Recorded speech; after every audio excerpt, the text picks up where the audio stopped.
अस्सलामुअलैकुम। आप ख़त नस्तलीक लिखना सीख रहे हैं, जिसमें आप शीन तक लिखना सीख चुके हैं। आज हम शीन की मशक करेंगे। शीन एक बड़ा ही खूबसूरत हरफ है और शीन की पैमाइश तकरीबन 11 कत है।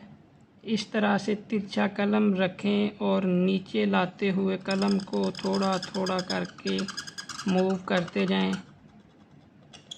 और यहाँ पे आके आपका पूरा कलम बनना चाहिए।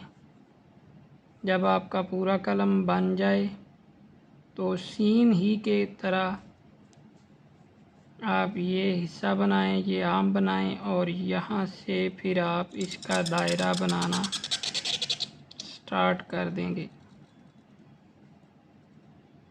ये भी सीन की तरह आप 3 कत से 3.5 कत रख सकते हैं। मुझे 3 कत में ये ज़्यादा खूबसूरत लगता है, इसलिए मैं 3 कत लिखता हूँ। नुक्ते जब भी आप लिखें 2 इकट्ठे, तो ये नीचे वाले कॉर्नर्स इनके इक्वल लाइन में होने चाहिए।